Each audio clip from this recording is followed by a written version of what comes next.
अब बात करेंगे थायराइड ग्लैंड की। कौन से ग्लैंड की? थायराइड ग्लैंड की। थायराइड ग्लैंड अभी थोड़ी देर पहले लिखा था कि क्या है? लार्जेस्ट इंडोक्राइन ग्लैंड है। क्या है? Largest endocrine gland, largest endocrine gland है। इनका लोकेशन कहां पे होता है? अगर हम बात करें कि ये कहां लोकेटेड होते हैं तो ध्यान से समझना क्या होता है।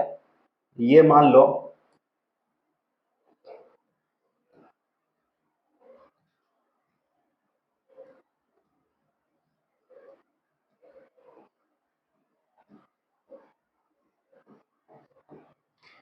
ये ट्रैकिया है, ठीक है, ये क्या है? ट्रैकिया है। और ये है ओकल कार्ड। ओकल कार्ड के पास में, मतलब ये जो तुम्हारा पोर्शन है, ठीक है, ये चीज गले का ओकल कार्ड, यहां आवाज रखो तो वाइब्रेशंस आता है, ठीक है। हाँ, यहां से हाथ रखोगे और बोलोगे तो तुमको वाइब्रेशंस फील होगा, मतलब तुम्हारे ओकल कार्ड में, तुम्हारे लैरिंग्स के अंदर वाइब्रेशंस फील हो रहा है क्या? अरे बोलोगे ही नहीं तो कहां से फील होगा? हम बोल रहे हैं तो हमको पता चल रहा है ना, ठीक है। जो भी तुम बोलोगे पता चल रहा है कि नहीं? अरे चल रहा है, ऐसे हाथ लगाओ सभी यहाँ पे। थायराइड ग्लैंड बोलो, थायराइड ग्लैंड आएगा क्या? आ रहा है रंग झंझनाट, इसी को क्या बोलते हैं? Occult card. हाँ, अब अरे बस करो, हो गया।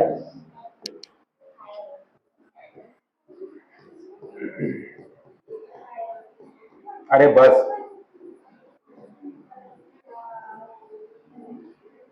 आओ, हो गया। देखो, चमक नहीं रहा है।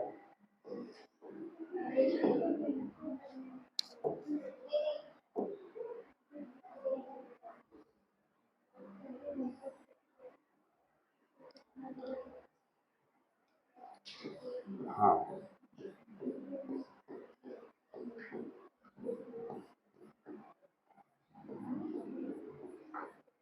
चलो बस इतना देखेंगे, ठीक है। क्या होता है? ट्रेकिया के पास में, सामने नहीं, जस्ट सामने नहीं, दोनों किनारे, साइड में, ईदर साइड ऑफ ट्रेकिया, ठीक है, either side of occult card, ठीक है, क्या होगा? दोनों साइड में, किनारे किनारे पे क्या होंगे? थायराइड ग्लैंड होंगे। कितने लोग हैं? लोग होंगे 2 लोग, ये लोब हैं, ठीक है। तो थायराइड ग्लैंड के कितने लोब होते हैं? 2 लोब होंगे। कितने लोब होंगे? 2 लोब्स होंगे। मैसेज आ रहा है? कौन आ रहा है? क्या बज रहा है? मोबाइल में बज रहा था? हाँ, 2 लोब्स होंगे। थायराइड ग्लैंड के कितने? 2 लोब्स होंगे। और ये दोनों लोब्स आपस में कनेक्टेड होते हैं, ये दोनों लोब्स आपस में कनेक्टेड होते हैं, ठीक है, thin flap of connective tissue. कैसे? Thin flap of connective tissue. ये जो है वो क्या है? Thin flap of connective tissue. कैसे? Thin flap of connective tissue. और इस thin flap of connective tissue को क्या बोलते हैं? इस्थमस।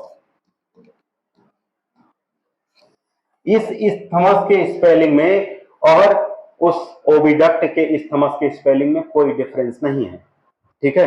अगर तुम्हारे पास में कहीं लिखा है, ठीक, क्या लिखा है कि ओविडक्ट के नाम, पार्ट के नाम बताना है और वहां पे इस्थमस रहेगा तो उस हिसाब से देना है। लेकिन अगर ये लैंग्वेज आ जाए कि thin flap of connective tissue connect with 2 lobes of thyroid gland, तो हम क्या लगाएंगे? इस्थमस। किसका होता है? कनेक्टिव टिश्यू का बना होता है। सेम स्पेलिंग है उसका भी, यानी एनसीईआरटी में इस्थमस यहां भी यूज होता है, वहां भी यूज होता है, ठीक है। दोनों याद रखेंगे। क्या बोलते हैं? इस्थमस। ये दोनों लोब को कनेक्ट करता है, ठीक है, दोनों लोब को कनेक्ट करेगा, ठीक। और कहां लोकेशन होगा? थायराइड ग्लैंड, यानी कहां? थोरेक्स के ओक्कल कार्ड के पास में, ईदर साइड ऑफ, ठीक है, दोनों साइड में, इस साइड में भी और इस साइड में लोकेटेड होगा। समझ में आया? लोकेशन इसका हो गया। अब इसका काम क्या है? समझना, काम क्या है, फंक्शंस क्या है। सिक्रीशंस, किसका सिक्रीशंस करेगा? अगर हम बात करें इसके सिक्रीशंस की, तो उससे पहले हम बात करेंगे कि इसमें कौन कौन से सेल्स पाए जाते हैं। 2 टाइप के सेल्स पाए जाते हैं। एक को क्या बोलते हैं फॉलिकल सेल्स, ठीक है, फॉलिकल सेल्स, ठीक है, फॉलिकल सेल्स प्रेजेंट होते हैं। और कौन से सेल्स प्रेजेंट हैं? स्ट्रोमल टिश्यू, फॉलिकल सेल्स और स्ट्रोमल टिश्यू प्रेजेंट होते हैं। कौन से? Stromal tissue, stromal tissue present होते हैं, ठीक है। इनके जो सेल्स है, थायराइड ग्लैंड जो बनी होती है वो किससे? फॉलिकल सेल से और स्ट्रोमल टिश्यू से। फॉलिकल सेल्स का सिक्रीशंस जो होता है, ठीक है, ये सिक्रीशंस करते हैं कौन से? हार्मोन का सिक्रीशंस करेंगे, टेट्रा, कौन सा? टेट्रा आइडो थायरोनिन, कौन सा? टेट्रा आइडो थायरोनिन, नाम बोलो फिर से, टेट्रा आइडोथायरोनिन, क्या नाम है? टेट्रा आइडोथायरोनिन, क्या नाम है? टेट्रा आइडोथायरोनिन, टेट्रा आइडोथायरोनिन, क्या बोलते हैं? T4, टेट्रा का मतलब 4 हो गया ना, तो इसीलिए इसको क्या बोलते हैं? T4 और थायरोक्सिन। टेट्रा आइडोथायरोनिन क्या बोलेंगे? T4 या थायरोक्सिन। और दूसरा जो है, ठीक है, दूसरा क्या है? ट्राई आइडो थायरोनिन, ठीक है, या इसी को क्या बोलते हैं? T3, ट्राई आइडोथायरोनिन और टेट्रा आइडोथायरोनिन। क्या है? Try iodothyronine, tetra iodothyronine. अगर पूछा जाए थायरोक्सिन का दूसरा नाम क्या है या थायरोक्सिन को क्या बोलते हैं? Tetra iodothyronine. फॉलिकुलर सेल्स यानी थायराइड ग्लैंड में जो फॉलिकुलर सेल्स हैं, फॉलिकुलर सेल्स हैं, वो क्या करते हैं? उनका सिक्रीशंस है वो टेट्रा आइडोथायरोनिन, जिसको थायरोक्सिन बोलते हैं, और ट्राई आइडोथायरोनिन, ट्राई आइडोथायरोनिन उसको क्या बोलते हैं? T3 बोलते हैं, ठीक है। इनका फंक्शन से पहले एक और एनसीईआरटी में दिया हुआ है कि थायराइड ग्लैंड, ठीक है, आल्सो सीक्रेट अ हार्मोन्स, एक प्रोटीन हार्मोन है जिसको क्या बोलते हैं? थायरोकैल्सिटोनिन, क्या बोलते हैं? थायरोकैल्सिटोनिन। थायराइड ग्लैंड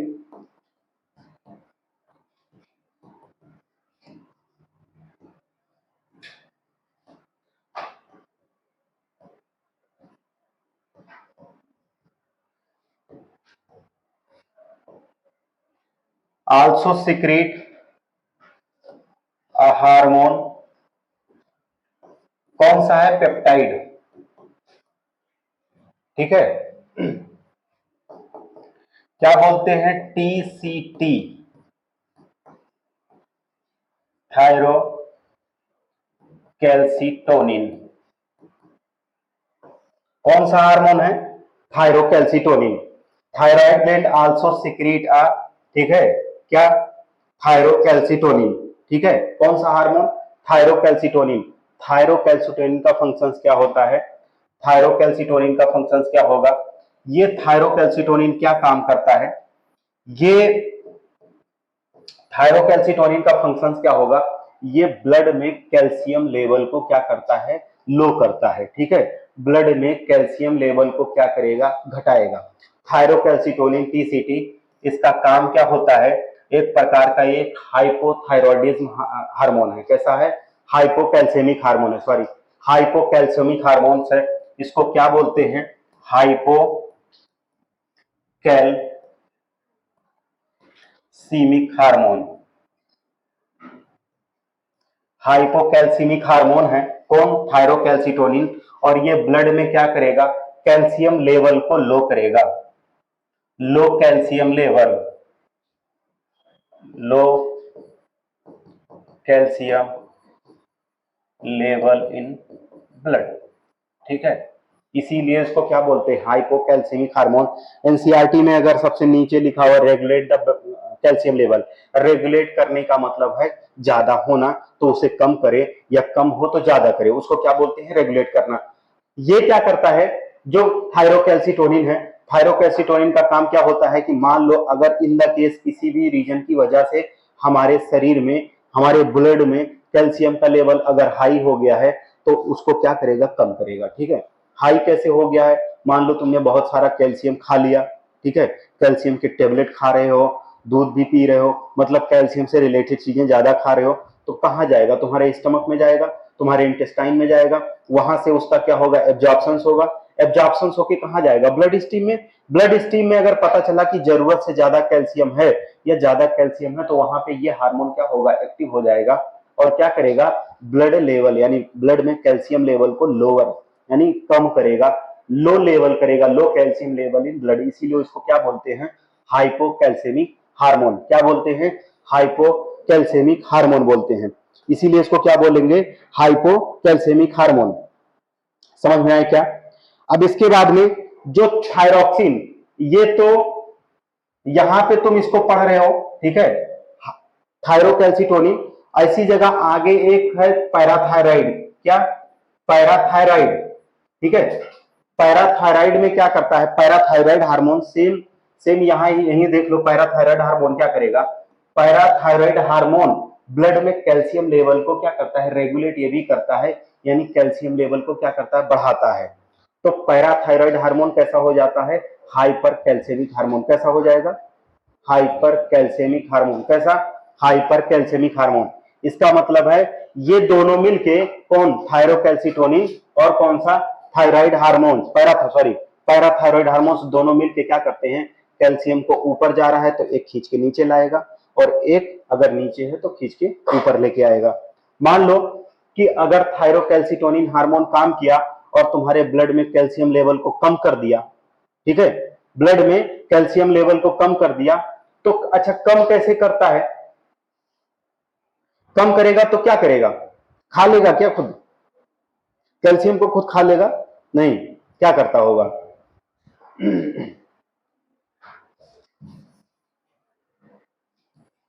ये ब्लड की कैपिलरीज है, इसमें कैल्शियम है, इसमें कैल्शियम आयन है, ठीक है। अगर ये थायरोकैल्सिटोनिन हार्मोन है तो इस कैल्शियम आयन को बाहर लेके जाएगा ब्लड से। कहां से? ब्लड से। तो बाहर कहां लेके जाएगा? बाहर लेके जाएगा तो यहीं पे सेल होंगे, टिश्यू होंगे, बाहर आसपास में बोन्स होंगे, मसल्स होंगे, यही सब सारी चीजें होंगी। इसका मतलब कैल्शियम को यहां से निकाल के उस जगह पे लेके जाएगा जहां ये डिपोजिशन हो इसका, ठीक है। जैसे कहां पे, कहां कहां रिजर्वायर है इसका? किसी को याद है? सार्कोप्लाज्मिक रेटिकुलम का नाम सुना था? अरे सार्कोप्लाज्म हमने पढ़ाया था मसल्स कॉन्ट्रैक्शंस में। हमने इंडोप्लाज्मिक रेटिकुलम पढ़ाया था, और वहां पे इंडोप्लाज्मिक रेटिकुलम के जगह हमने क्या बोला था? सार्कोप्लाज्मिक रेटिकुलम है, और ये रिजर्वायर है कैल्शियम आयन का।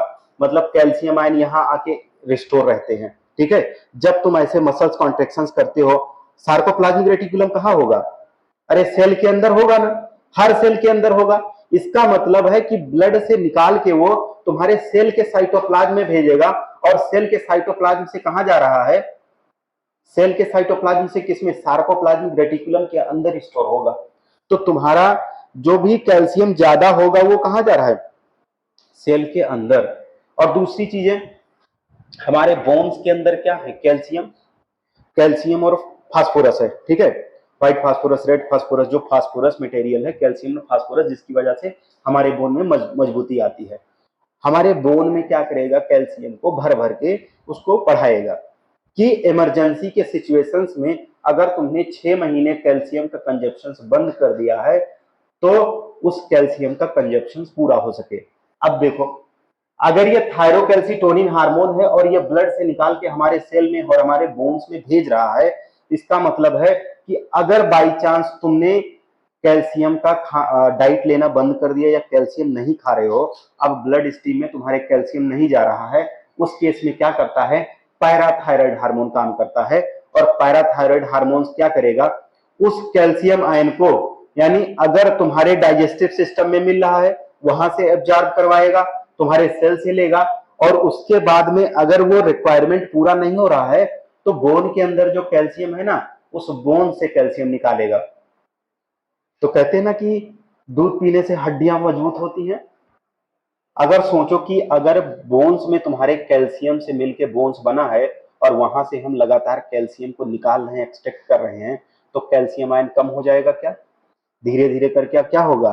बोन्स पोरस होती जाएगी, कैल्शियम की कमी होती जाएगी। अगर तुम कैल्शियम नहीं खाओगे तो पता चला कि ऐसे यहां से उतर रहे थे और थोड़ा सा पैर फिसल गया और हड्डी टूट गई, ठीक है। कमजोर होगा तो टूटने का चांस ज्यादा होगा, ठीक है। हमने पढ़ाया था तो बताया था कि आम की लकड़ी हो गई, मतलब जैसे दूसरे पेड़ होते हैं वहां से, और उसके बाद में किसकी, जैसे एक मैंगो ट्री का स्टेम है और एक स्टेम हम ले लेते हैं पपाया का, पपाया का देखा है, ठीक है, समझ में आए। तो उस तरीके से मैंगो ट्री के स्टेम से पपाया के स्टेम में कन्वर्ट हो जाए, मतलब उतना ज्यादा क्या हो जाए, बीच में कैल्शियम आयन निकल जाएगा तो क्या हो जाएगा, बीच बीच में पोरस बन जाएंगे, पोर बन जाएंगे, जिसकी वजह से कमजोर हो जाएगा। तो ये दोनों थायरोकैल्सिटोनिन और कौन से हार्मोन, पैराथायराइड हार्मोन, दोनों क्या करते हैं, ब्लड में कैल्शियम आयन को रेगुलेट करते हैं। एक क्या करता है, कम करता है, और एक क्या करता है, ज्यादा करता है। इसको हाइपोकैल्सीमिक बोलेंगे और पैराथायराइड को क्या बोलते हैं, हाइपर कैल्सीमिक, ठीक है। एक बढ़ाएगा तो एक घटाएगा, ठीक। समझ में आया क्या कुछ। अब इधर वापस से आते हैं हम किस पे, जो ऊपर थायराइड का सिक्रीशंस है, जैसे किसका सिक्रीशंस हो रहा है, T3 का, ठीक है, और किसका, T3 का और T4 का। T3 T4 को क्या बोलते हैं, थायरॉक्सिन बोलते हैं, क्या बोलते हैं, थायरॉक्सिन।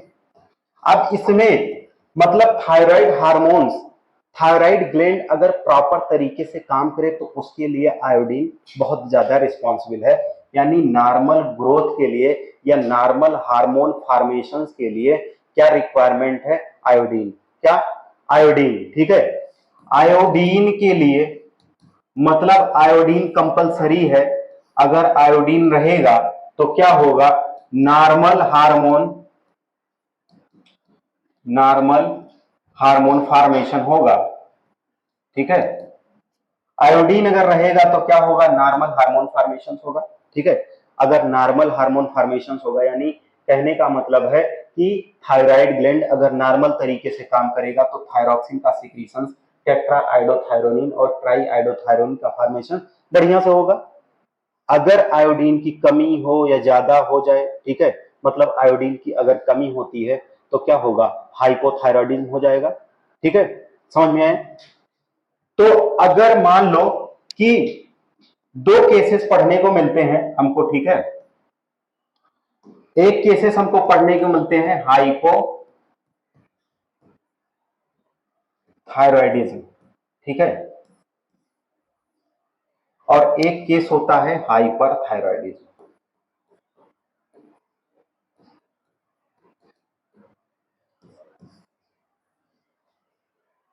दो केसेस मिलते हैं हमको पढ़ने को, एक कौन सा है, हाइपरथायरॉयडिज्म, और एक कौन सा है, हाइपोथायरॉयडिज्म, ठीक है। हाइपरथायरॉयडिज्म क्या होगा, हाइपरथायरॉयडिज्म क्या होगा, लो सिक्रीशंस ऑफ थायराइड ग्लैंड, यानी सिक्रीशंस, थायराइड ग्लैंड का सिक्रीशंस कम हो जाएगा, जिसकी वजह से क्या होता है कि इनलार्जमेंट हो जाएगा थायराइड ग्लैंड। अगर हाइपोथायरॉयडिज्म होगा तो क्या होगा, enlargement of thyroid gland, thyroid gland का साइज क्या हो जाएगा, बढ़ जाएगा। समझ में आए, थायराइड ग्लैंड का साइज क्या हो जाएगा, बढ़ जाएगा, इनलार्जमेंट हो जाएगा, ठीक है। अब इसकी वजह से बहुत सारी दिक्कतें आएंगी, ठीक है। मान लो अगर कोई प्रेग्नेंट लेडी है, ठीक, और उसने आयोडीन का प्रॉपर कंजप्शन नहीं किया, आयोडीन प्रॉपर नहीं खाया, तो उसकी वजह से थायराइड ग्लैंड से सिक्रीशंस कम होगा, हाइपोथायरॉयडिज्म होगा, जिसकी वजह से उसका जो बेबी होगा उसके अंदर डेवलपमेंट सही से नहीं होगा। समझ में आ रहा है क्या, उसका जो बेबी होगा उसके अंदर सही से डेवलपमेंट नहीं होगा। तो उसके अंदर अगर एक कंडीशंस आता है, कौन सा कंडीशंस आता है,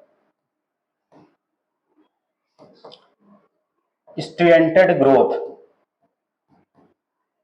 जिसको क्या बोलते हैं, क्रिटिनिज्म, ठीक है, मतलब उसका डेवलपमेंट अच्छे से नहीं होगा।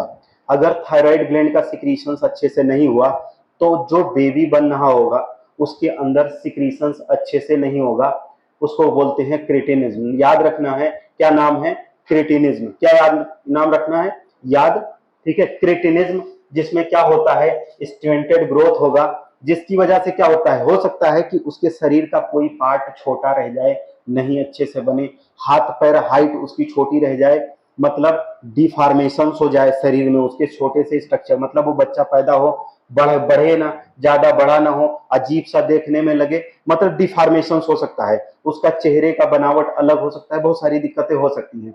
उसी को क्या बोलते हैं, क्रिटिनिज्म, यानी क्रिटिनिज्म छोटा सा देखने में हो सकता है। ठीक है, इसकी वजह से केवल यही नहीं होगा, ग्रोथ में ही नहीं दिक्कत होगा, क्या होगा, अगर वो प्रेगनेंसी के दौरान, अगर उसमें कोई भी लेडी है, अगर प्रेगनेंसी के दौरान उसने क्या किया, आयोडीन का कंजप्शन कम हुआ है, मतलब आयोडीन की अगर कमी नहीं हुई है, सॉरी आयोडीन की अगर कमी हुई है, मतलब आयोडीन की पूर्ति उसको नहीं हुई है, उस कंडीशंस में उस बच्चे के अंदर मेंटल रिटार्डेशन भी होगा, क्या होगा, मेंटल रिटार्डेशन। अच्छा, मेंटल रिटार्डेशन का हिंदी पता है क्या होता है, मंद बुद्धि। ठीक है, मेंटल रिटार्डेशन का क्या मतलब है, मंद बुद्धि होगा। ठीक है, जब प्रेगनेंसी कंसीव हो रही हो, गेस्टेशन पीरियड चल रहा हो, और मम्मी क्या कह रही हो, उसकी जो बच्चे की जो मम्मी हो वो आयोडीन से युक्त नमक नहीं खा रही हो, नमक में क्या पाया जाता है, आयोडीन पाया जाता है, तो वो नमक जो आयोडीन की कमी को पूरा ना करता हो, वो नमक खाएंगे तो दिक्कत होगा। इसलिए बोलते हैं कि at the time of gestation period, ठीक है, हर प्रेग्नेंट लेडी को क्या करना चाहिए, डाइट पे विशेष ध्यान देना चाहिए। बाद में उसको कितना भी तुम खिला पिला लोगे, लेकिन वो जेनेटिकली क्या हो जाएगा, मेंटली रिटार्डेड हो जाएगा। ठीक है, तो वो ठीक नहीं होगा, बाद में उसे कितना भी बढ़िया स्कूल में भेजोगे तो भी वो पढ़ नहीं पाएगा। क्यों, उसको अच्छा ही नहीं लगेगा, समझ में ही नहीं आएगा कुछ भी, तो पढ़ेगा भी नहीं। समझ में आए, उसके बाद में क्रिटिज्म समझ में आया। एडल्ट में हाइपोथायराइडिज्म के केस में क्या होता है, मेंस्ट्रुअल साइकिल, अगर कोई एडल्ट वोमन है, ठीक है, तो उसमें क्या हो जाएगा, मेंस्ट्रुअल साइकिल एबनॉर्मल हो जाएगा, क्या होगा, मेंस्ट्रुअल साइकिल एबनॉर्मल हो जाएगा। अगर हम एडल्ट किसकी बात करें, एडल्ट फीमेल की बात करें, ठीक है, तो उसमें क्या हो जाएगा, एबनॉर्मल हो जाएगा।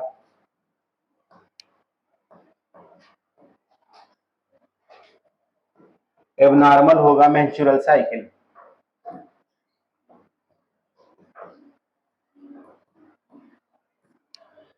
आयोडीन की कमी की वजह से अगर थायराइड हार्मोन का सिक्रीशन प्रॉपर नहीं हो रहा है, उस केस में वोमेन के अंदर, एडल्ट एडल्ट ह्यूमन फीमेल के अंदर, एडल्ट फीमेल के अंदर क्या देखने को मिल सकता है, एबनॉर्मल मेंस्ट्रुअल साइकिल।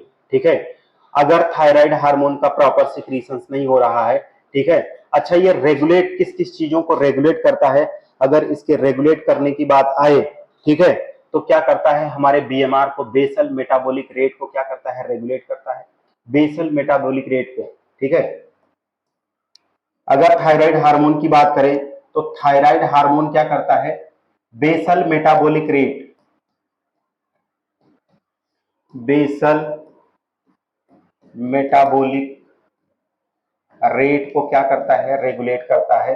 ठीक है, बेसल मेटाबॉलिक रेट, इसको क्या बोलते हैं, बीएमआर।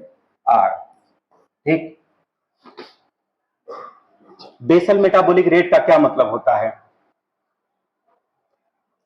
जब तुम दौड़ते हो तो अचानक से क्या होता है, हार्ट बीट बढ़ जाती है।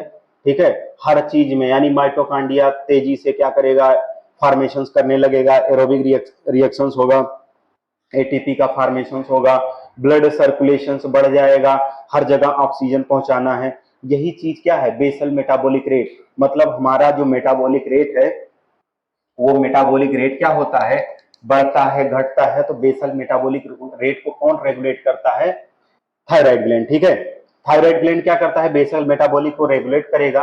ठीक है, थायराइड ग्लैंड, ये स्टार्टिंग में तुम्हारे नोट्स में लिखा है, बेसल मेटाबॉलिक को रेगुलेट करता है। ठीक है, उसके बाद में क्या करता है, आरबीसी के प्रोडक्शन में सपोर्ट करता है, किसमें सपोर्ट करेगा, आरबीसी के प्रोडक्शन को सपोर्ट करता है, आरबीसी प्रोडक्शंस को। ठीक है, आरबीसी प्रोडक्शंस को सपोर्ट करेगा, मेंटल, फिजिकल, ठीक है, और सेक्सुअल बिहेवियर को क्या करता है, कंट्रोल करता है, कौन, थायराइड ग्लैंड।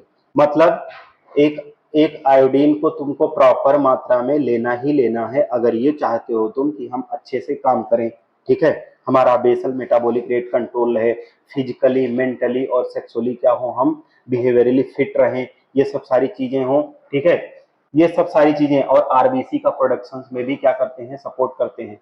तो ये सब सारी चीजें अगर तुम चाहते हो कि प्रॉपर तरीके से रहे तो तुमको क्या करना है, आयोडीन का कंजप्शन बढ़िया से लेना है, जिसकी वजह से क्या हो, तुम्हारा थायराइड ग्लैंड कंट्रोल में रहे, जिसकी वजह से ना तो ओवर सिक्रीशंस हो और ना तो क्या हो, हाइपर सिक्रीशंस हो।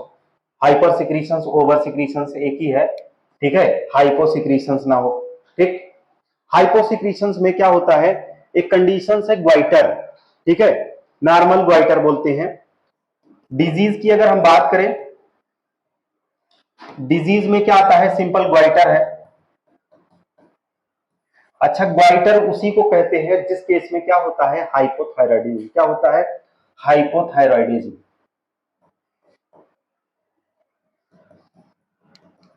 समझ में आए, हाइपोथायराइडिज्म को ही क्या बोलते हैं, ग्वाइटर बोलते हैं। और इसमें इनलार्जमेंट ऑफ थायराइड ग्लैंड, अगर इसकी हम बात करें तो क्या होता है, इनलार्जमेंट ऑफ थायराइड ग्लैंड क्या हो जाएगा, इनलार्जमेंट ऑफ थायराइड ग्लैंड, ठीक है, थायराइड ग्लैंड बढ़ जाएगा देखने में ऐसे। और ये देखने को हमको कहां पे मिलता है, अभी नहीं मिलता है, क्योंकि हर जगह पूरे भारत में अभी टाटा साल्ट खाने लगे हैं सारे लोग। देखने को मिला, ये जो सिंपल ग्वाइटर की बात कर रहे हैं, इनलार्जमेंट ऑफ ये थायराइड ग्लैंड में इनलार्जमेंट हो जाता था, जिसकी वजह से बड़ा हो जाता था, ऐसा प्रोट्रूड यानी बाहर की तरफ निकल आता था, ठीक है। ऐसा किस लिए देखने को मिलता था, ये पहाड़ी लोगों में ज्यादा देखने को मिलता था। क्या पहले पैकेट वाला नमक नहीं चलता था जिसमें हम मिनरल न्यूट्रिशन को मेंटेन करके लोगों तक प्रोवाइड करें, ठीक है। तो होता क्या था कि जो पहाड़ों पे स्टीयरिंग खेती करते हैं, स्टीयर यानी सीढ़ीदार खेती बोलते हैं, कभी पढ़ा है क्या, सीढ़ीदार खेती पढ़ा, स्टीयर, स्टीयर बनाते हैं, मतलब पहाड़ों को ऐसे धीरे धीरे काटते हैं, ठीक है, और छोटे छोटे सेगमेंट में, उनका खेत का ऐसे छोटा छोटा सेगमेंट होता है, ठीक है, बना के उसी की खेती करते हैं। पहाड़ पे रहती है क्या, ऐसा होता था। तो बारिश जब होती थी तो जो भी मिट्टी के अंदर मिनरल्स होते थे ना, वो मिनरल्स बह जाते थे। तो उसमें उनके जो जो भी फसल होते थे, जो भी उनके क्रॉप्स होते थे, उसमें आयोडीन नहीं होता था। और जो बाहर से वो नमक खाते थे उसमें भी आयोडीन नहीं होता था। तो पहाड़ी लोगों में ज्यादा ये बड़ा बड़ा जो गले में निकला होता था ग्वाइटर देखने को, यानी हाइपोथायरॉयडिज्म, यानी थायराइड हार्मोन का सिक्रीशन क्या होता था, लो हो जाता था, जिसकी वजह से इनलार्जमेंट हो जाता था, किसमें, थायराइड ग्लैंड में। तो सिंपल ग्वाइटर हमको कहाँ देखने को मिलती है, ठीक है, पहाड़ी लोगों में ज्यादा देखने को मिलता था। लेकिन अब पहाड़ हो चाहे नदी हो चाहे नाला हो, कहीं भी हर जगह पे, हर जगह टाटा साल्ट अपना कब्जा जमाया है, सारे लोग वही साल्ट खाते हैं। तो सब लोगों को क्या होता है, आयोडीन प्रॉपर मिलता है। इसलिए आज आप लोगों को ग्वाइटर किसी के अंदर देखने को नहीं मिलता है, मिलता है, देखने को किसी के अंदर ग्वाइटर आपको नहीं मिलेगा। यानी इसको हिंदी में क्या बोलते हैं, कोई जानता है क्या, ग्वाइटर को मराठी में, हाँ,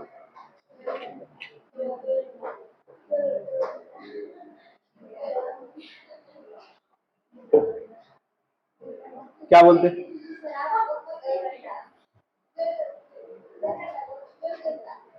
कलकत्ता,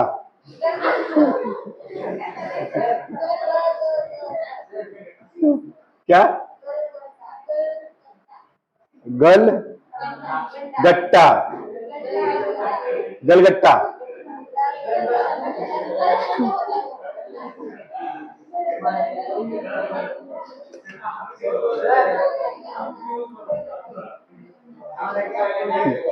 नहीं नहीं, सुनो, क्या बोलते हैं,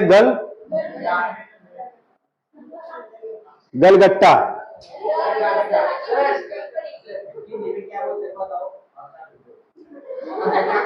अरे मराठी भी सीखने दो हमको ना। नहीं, सीख के जाएंगे हम, गलगट्टा, घेगा, घेगा, अच्छा है। घेगा अच्छा नहीं है, घेगा बीमारी है, ठीक है, घेगा, घेगा बोलते हैं। ए हाँ, सही सही कह रही है, ऐसे लिखा जाता है।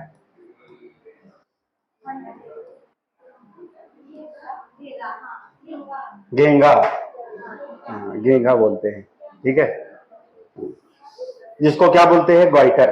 ठीक, समझ में आए? चलो, अब इसमें क्या है, अगर हाइपरथायराइडिज्म होती है, ठीक है, क्या होता है, हाइपरथायराइडिज्म के केस में क्या होता है, नोड्यूल का फॉर्मेशन होता है थायराइड ग्लैंड में, ठीक है। मान लो क्या हो, हाइपरथायराइडिज्म, हाइपरथायराइडिज्म हो, ठीक है, इस केस में जो सेल्स होते हैं थायराइड के, उसमें नोड्यूल का फॉर्मेशन होता है, या सेल कन्वर्ट हो जाती है कैंसरस सेल्स में। किसमें? कैंसरस सेल्स में। इसका मतलब कैंसर होने का, थायराइड कैंसर होने का चांसेस बढ़ जाता है। यानी हाइपरथायराइड का मतलब है थायराइड ग्लैंड के ओवर सिक्रीशन की वजह से, ठीक है, किसका होता है, नोड्यूल का फॉर्मेशन होता है, नोड्यूल और कैंसर फॉर्मेशन, ठीक है, नोड्यूल या कैंसर का फॉर्मेशन होगा। क्या लिखा हुआ है, ठीक है, इसकी वजह से क्या होगा, थायराइड ग्लैंड में, ठीक है, over secretion, rate of secretion of thyroid gland बढ़ जाएगा। Increase in abnormal high level of conditions thyroid क्या बोलते हैं, एडवर्सली इफेक्ट होगा, ठीक है। इसमें क्या होगा, थायराइड ग्लैंड में cancer of thyroid gland due to development of nodule formation, यानी नोड्यूल का फॉर्मेशन होगा, जिसकी वजह से क्या होगा, कैंसर का डेवलपमेंट होना होगा, ठीक है। तो थायराइड कैंसर हो सकता है अगर हाइपर सिक्रीशन हुआ, यानी हाइपरथायराइडिज्म हुआ, ठीक है। ऐसा समझना है कि हाइपरथायराइडिज्म उस केस में होगा जिस केस में कैंसर होगा। समझ में? देखो, अगर हम साल्ट का कंजप्शन यानी आयोडीन का कंजप्शन कम कर रहे हैं तो हाइपोथायराइडिज्म तो होगा, ठीक है। लेकिन अगर किसी केस की वजह से अगर उसमें नोड्यूल का फॉर्मेशन होने लगे, कौन से, थायराइड सेल्स में यानी स्टोमल टिश्यू में या फॉलिकुलर सेल्स में, अगर किसी वजह से किसका नोड्यूल का फॉर्मेशन हुआ या सेल कन्वर्ट हो गई कैंसरस सेल्स में, उस कंडीशंस में क्या होगा, हाइपर सिक्रीशन होने लगेगा, ठीक है। क्या होगा, हाइपर सिक्रीशन होगा। अब हाइपर सिक्रीशन होगा, अगर होगा इसका मतलब अगर ज्यादा थायराइड यानी थायरॉक्सिन का सिक्रीशन ज्यादा होगा तो बीएमआर रेट भी बढ़ जाएगा, ठीक है, बहुत सारी दिक्कतें आएंगी, ठीक है। इसी को क्या बोलते हैं, एक्सोप्थेल्मिक ग्वाइटर। हाइपर सिक्रीशन, हाइपरथायराइडिज्म की वजह से क्या होगा, एक्सोथैलेमिक सिक्रीशंस, एक्सोथैलेमिक ग्वाइटर। एक्सोथैलेमिक ग्वाइटर क्या है, एक्सोथैलेमिक ग्वाइटर किस कंडीशंस की वजह से होता है, हाइपरथायराइडिज्म की वजह से। अगर over secretions of thyroid gland होगा तो क्या होगा, एक्सोथैलेमिक ग्वाइटर होगा। इसमें कंडीशंस क्या है, इनलार्जमेंट ऑफ थायराइड ग्लैंड, इस कंडीशंस में भी इनलार्जमेंट होगा थायराइड ग्लैंड में, यानी थायराइड ग्लैंड बड़ी देखने को मिलेगी। ये भी में स्वेलिंग आ जाएगी, मतलब गले तुम्हारे इतने बड़े से हो जाएंगे कि ऐसे स्वेल करके रहेगा, ठीक है। इस केस में क्या होगा, प्रोट्यूडिशन, प्रोट्यूड करना, प्रोट्यूडिशन मतलब आई बाल क्या होगा, बाहर निकल आएगा। ये जो तुम्हारे आंख के जो बाल्स नहीं है, ये बाल्स बाहर बाहर निकले हुए नजर आएंगे, मतलब ऐसा लगेगा कि आंखें बाहर निकाल के देख रहा है, क्या मतलब होता है, किसी मूवी वगैरह में देखा होगा, आंखों को ऐसे बाहर निकाल के और देखना, मतलब सोचो तुम्हारे आई बाल ऐसे अगर बाहर निकल जाएं, ठीक है, और हमें यहाँ पे बैठे हैं और हम चाहते कि उठना नहीं चाहते, हम सड़क पे देख लें कि क्या हो रहा है क्या नहीं हो रहा है, तो हम अपने आई बाल को बाहर निकालें और ले जाके इसे साइड में, कैमरा जैसे होता नहीं है, कैमरे की तरह देखें, ठीक है। हमने शायद कहीं देखा है किसी मूवी में, हाँ किसी मूवी में देखा होगा, हाँ हाँ, कि आई बाल उसकी बाहर निकल जाती है, ठीक है, और उसकी तरह देखती है, ढूंढती है, मूवी बहुत देखती है। चलो, इसका मतलब उस तरीके से नहीं होगा कि बाहर निकल के ऐसे झूल रहा है, ठीक है, और खेल रहे हो तुम ऐसे ऐसे करके, समझ में आया। ऐसा नहीं होगा। क्या होगा, प्रोट्यूड करना मतलब बाहर निकलना, प्रोट्यूड का मतलब होता है बाहर निकलना। जैसे क्या है कि मान लो, ठीक है, नॉर्मल कंडीशंस में ऐसे करके है, ठीक है, ये नॉर्मल कंडीशंस है, प्रोट्यूड होगा तो इसका मतलब ऐसे करके बाहर निकल आएगा, ये क्या हो गया, प्रोट्यूड। तो इसी तरीके से आई बाल क्या होगा, बाहर हो जाएगा, यानी बल्ज आउट होगा, थोड़ा सा बाहर निकला हुआ दिखाई देगा। कौन से कंडीशंस में, जब एक्सोप्थेल्मिक ग्वाइटर होगा, ठीक है।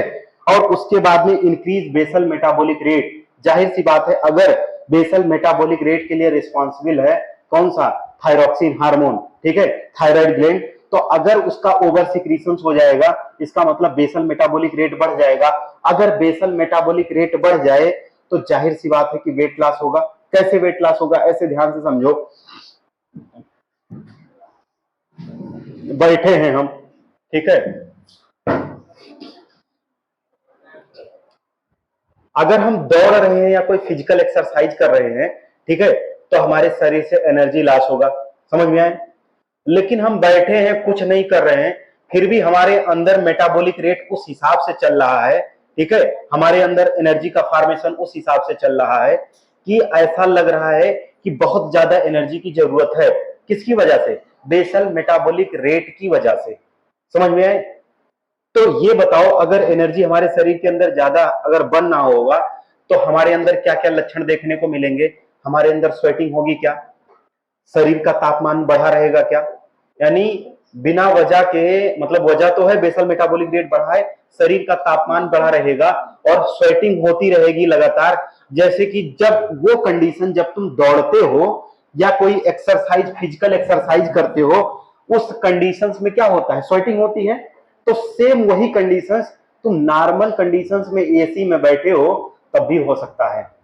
कब हो सकता है, जब बेसल मेटाबॉलिक रेट बढ़ेगा। तो सोचो, फिजिकल एक्सरसाइज, बात नहीं करनी है, आगे बैठ के बात कर रही है। जब बेसल मेटाबॉलिक रेट बढ़ा रहता है उस कंडीशन में सोचो, तुम फिजिकल एक्सरसाइज करते हो क्या करने के लिए, वेट घटाने के लिए, तुम रस्सी वगैरह कूदते हो, इधर उधर ऐसे ऐसे करके जॉगिंग वगैरह चलते दौड़ते हो, इसका मतलब बेसल मेटाबॉलिक रेट बढ़ता है तो तुम्हारा वेट लॉस, क्योंकि फैट वगैरह, प्रोटीन वगैरह, इसका क्या होता है, बर्न होता है, कैलोरी बर्न होती है, जिसकी वजह से वेट कम होता है। नॉर्मल कंडीशंस में तुम कुछ भी नहीं कर रहे हो, तुम सो रहे हो, लेकिन तुम्हारा बेसल मेटाबॉलिक रेट बढ़ा है तो वेट लॉस हो जाएगा क्या, नॉर्मल सी बात है, वेट लॉस हो जाएगा। तो बीएमआर बढ़ेगा तो बेसल मेटाबॉलिक रेट भी बढ़ जाएगा, जिसकी वजह से क्या होगा, तुम्हारा वेट लॉस क्या होगा, कम होगा, ठीक है, वेट लॉस होगा। और क्या होगा, इस कंडीशंस को क्या बोलते हैं, also called Graves disease. Graves, Graves disease, कैसा डिजीज, ग्रेव्स डिजीज होगा, समझ में आया। हाँ, टाइम हो गया। हमने पढ़ाया था ग्रेव्स डिजीज, जहां पे हमने ऑटो इम्यून डिसऑर्डर्स पढ़ाया था। ग्रेव्स डिजीज भी क्या है, एक प्रकार का ऑटो इम्यून डिसऑर्डर्स है। इस कंडीशंस में भी क्या होता है, खुद की सेल्स मारने लगती हैं। तो याद, अरे बस बस, रुक जाओ रुक जाओ, ठीक है, कितना बज रहा है, 4:20 हो गया, 30, किसी के पास वॉच है क्या, 4:20 हो रहा है, ध्यान से सुनेंगे। आज कोई एब्सेंट नहीं है क्या, सारे लोग आए हो,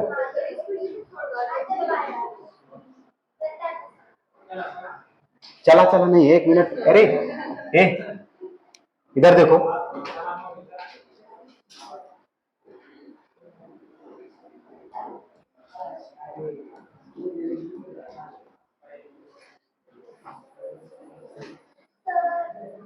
अरे रुक जाओ सर, देखो,